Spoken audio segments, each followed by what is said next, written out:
Hey there, Disney fan. Time for another movie review with me, the Stupid Private. Today I'm looking at Maleficent. So, how was it? I'll give my spoiler-free version right now. It's okay. Basically a retelling of the classic Disney Sleeping Beauty, with Maleficent as the main character. There are some cool fantasy action bits, along with an entertaining comedy filling out most of the movie's runtime. Too bad the story doesn't hold up under any sort of logical analysis, and every character except Maleficent is a one-note straw man. If this is your bag, there are worse ways to spend an afternoon, so Maleficent gets a 3 out of 5. Alright, spoilers incoming. The story starts in the kingdom of Far, Far Away, which borders a magical forest. A magical forest so magical that it makes Equestria look like St. Louis. And in said forest lives a young fairy named Maleficent. One day she meets a thief named Stefan, and even though her ent buddies kick the little street rat out, he keeps coming back to visit her. As time passes, they fall in love, but for unexplained reasons, Stefan ditches his magical girlfriend to go join the low-rent Game of Thrones action at Yon Castletown.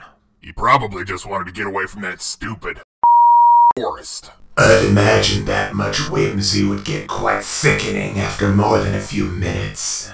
Well, the local king doesn't think so. He likes the forest so much, he's gonna take it. Or he would if not for Fairy Chuck Norris and her army of Ents and Princess Mononoke ripoffs. So to get in the king's good graces, Stefan decides to off his girlfriend. So after slipping her a sleeping potion, he's all set for murder most foul. But he just doesn't have it in him. So instead of killing the magical powerhouse in her sleep like a sensible person, he just cuts her wings off. Words cannot properly express the suicidal idiocy of this action. What a tard. So Stefan becomes king. Meanwhile, to make herself feel better about being grounded, Maleficent elects herself Wicked Queen of the Fairies. Then when little Aurora shows up, we get the big scene where Maleficent curses her like nobody's business. So the king sends Aurora to be raised and protected by the 3 good fairies. Good in this case is taken to mean buffoon.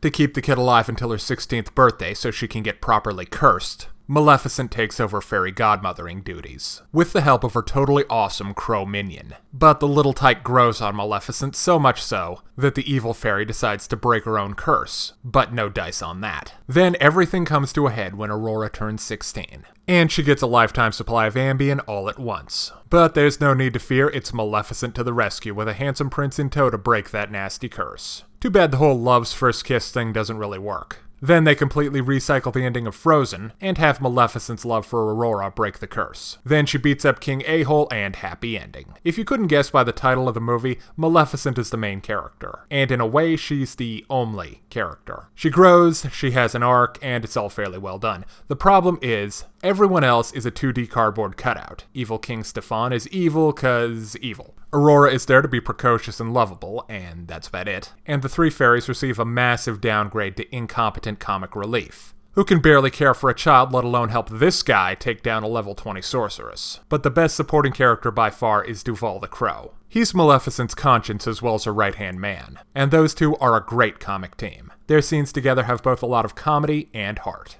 Maleficent and Aurora have some good scenes together, especially early on, when the young princess's affection for the evil queen is played for laughs. But unlike Maleficent, I never really cared about Aurora. She's just not that interesting. Then there's Stefan. He's a terrible villain. He's just dumb, with one horribly convenient moment of weakness, before going full bore into die-hard mode, and he couldn't be less threatening. Sholto Coakley doesn't have the presence to play an evil powerhouse, the charisma to be a schemer, or the manic scenery-chewing energy to be a nutcase. He's just the guy who's going to end up with Angelina's spiked heel right on his windpipe by the end of the movie. There's a subplot where it looks like he's going to redeem himself as a bad guy. He's got these blacksmiths working round the clock on something. Iron is fairy kryptonite, by the way. And by the end of the movie, we see he made a suit of armor, an iron net, and some tower shields. Well, move over, Cobra Commander. There's a new kid in town. The art design in Maleficent is pretty cool. The more monstrous and exotic creatures look great. Too bad the more human something is, the more the movie looks like a PlayStation game. A PlayStation 2 game, specifically.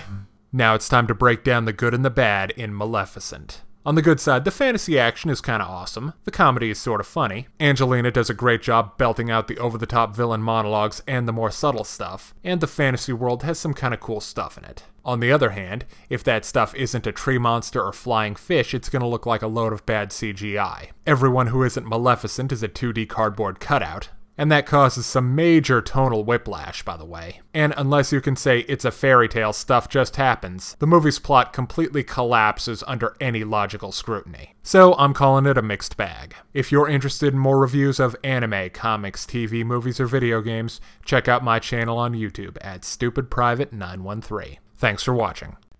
Hey kids, today's show is brought to you by the letter 4 and the number potato!